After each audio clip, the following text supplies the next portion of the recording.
Hello and welcome to the new question of the National Income chapter in the series of core concepts through PYQs or PYQs through core concepts. Both are mixture, you can say it anyway. Alright, the question this time is really conceptual. It's really going to test a lot of concepts. Let's see the question. The question is from the year 2018. The question is increase in absolute and per capita real GNP. First concept, absolute increase and increase in per capita real GNP do not connote, mean it does not mean a higher level of economic development.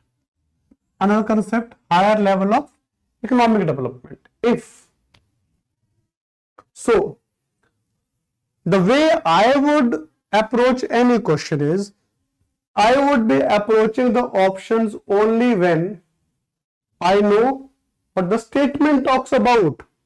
I won't be guessing what the statement talks about by looking at the options. I would be seeing them only once I know this, but that this is going to tell me if I'll be able to get the question correct or not. So first let me understand the statement. The statement says increase in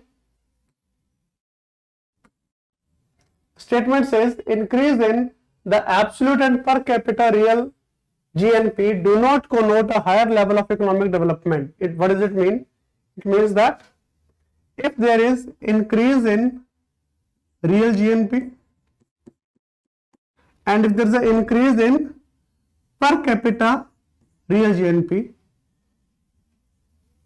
if there is an increase in real GNP, if there is an increase in per capita income, generally what do we think is that the country is growing.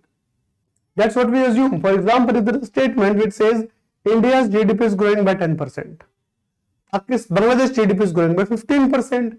If there are these two statements, the first thing which comes to our mind is yes, if the GDP is going up, it means the country is doing better. It means in the country the poverty would be going down. It means in the country employment would be generated. It means the country's health levels the education level of people is improving. That's what we assume by this. That's how it automatically comes to the head. But point is, the question is, if there is an increase in real GNP, if there is an increase in per capita real GNP, it will not lead, it doesn't mean a higher economic development. When would this happen? This is the question is, when it won't mean this. Before able to understand before we jump into the options, let me discuss some core concepts over here. The core concepts which I will be discussing over here is what is GNP, what is real GNP, what is per capita real GNP, and what is economic development. You can make notes of them. Anyways, I will be giving you notes, but if you make it yourself, it's great. Now, as I told you, here I would be discussing few core concepts with you. First core concept is GNP. What we know is GDP. GDP is gross domestic product. What is GNP? GNP is gross national product. So what is GNP? What's the relationship between GNP and GDP? It is GNP is equal to GDP plus net factor income from abroad. Suppose this is India. I am discussing with you GNP and GDP, not in much of a detail, just an overview. GNP and GDP. Look, whatever we are producing in the country, it is GDP. And whatever we are producing in India, it is produced either by Indians in India or it's produced by foreigners in India. But when I say GNP, we are concerned only about nationals of a country. Now, we would have a lot of Indian firms and Indian individuals who are staying abroad. At the same time, we also have a lot of foreigners who are staying in India, a lot of foreign firms in India, example McD, KFC, Microsoft, Google. If I talk about GNP, what we will be doing is, what we have in India is GDP. In GDP, what we would do is, we would add the factor incomes of Indians, not incomes, factor incomes, because factor incomes would be including firms also. So we will be adding in GDP factor incomes of Indians who are staying abroad. And what we would be doing is, we would be subtracting factor incomes of whom? Factor incomes of these people. Who are they? They are foreigners. We will be subtracting factor incomes of foreigners who are staying in India.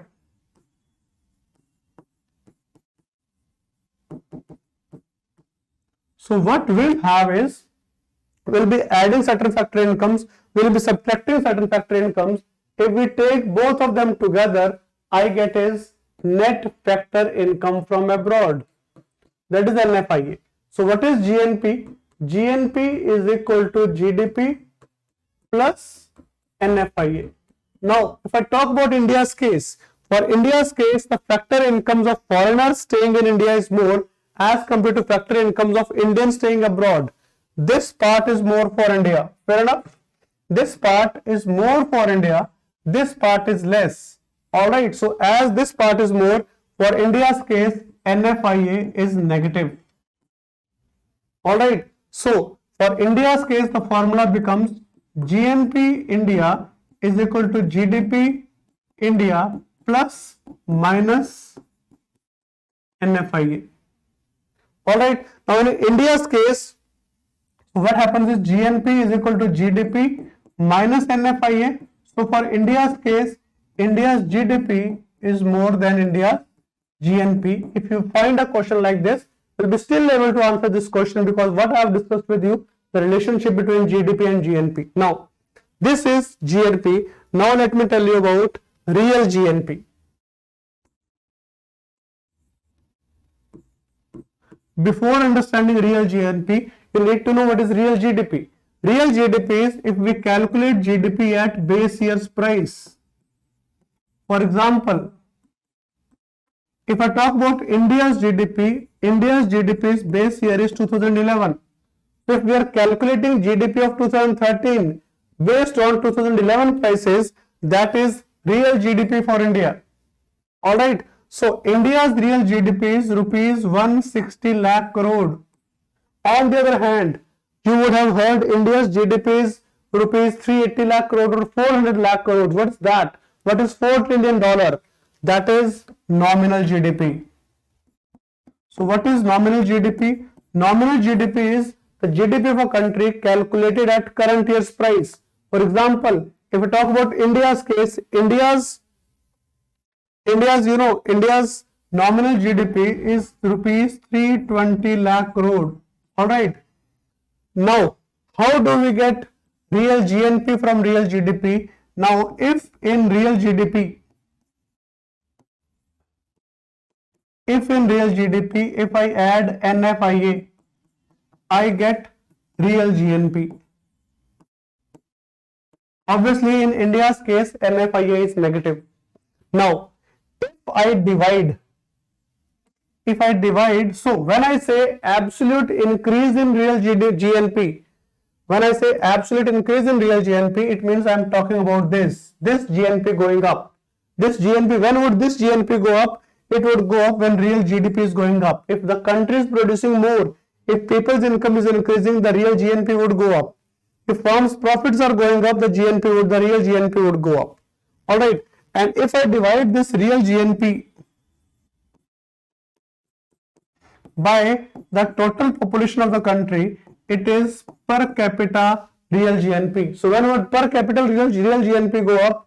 It would go up when either real GNP goes up or if population goes down. Fair enough? And then let's come to the last part of the concept, which is, what we have done is, we have discussed what is GNP, we have discussed what is real GNP, we have discussed per capita income. Now let's talk about economic development. For example, when you see in the newspaper, when you read in the newspaper that India's GDP is going up by 7%, that time we are talking about economic growth. So what is economic growth? Economic growth is just increase in GDP. But if GDP is going up, that doesn't mean literacy rate is going up. That doesn't mean the health levels are getting better. That doesn't mean that women empowerment is happening.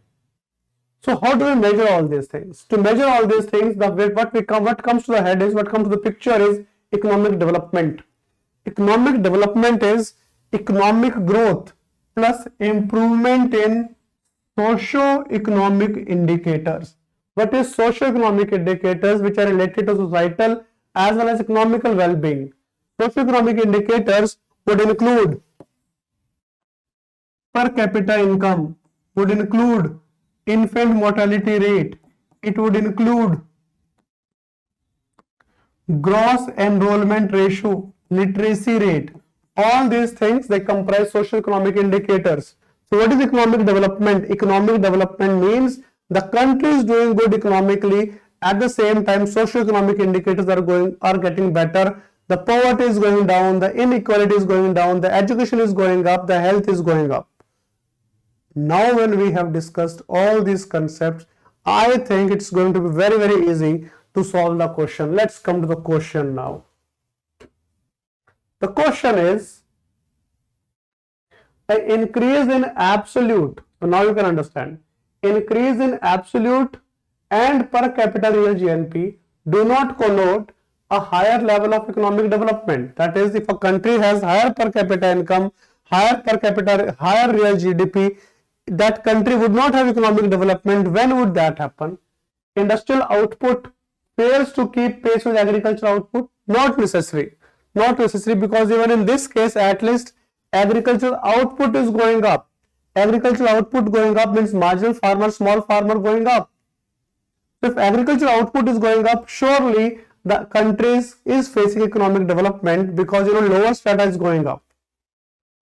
Agricultural output fails to keep pace with industrial output. Again, they won't take it, because at least industry is going up.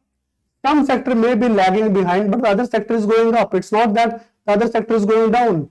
Third option is poverty, and let's see the fourth option first. Import grows faster than exports. It means exports are at least growing. If I talk about statement A, B and D, in these three statements, at least one thing is going up. Both the things are going up. It's just that one sector is not able to keep pace or keep growing in the same way the other sector is growing. In the first sector, it is industrial output which is not going in the same manner. Second is it is agricultural output which is not growing as much as industry is growing. Three is exports are not growing.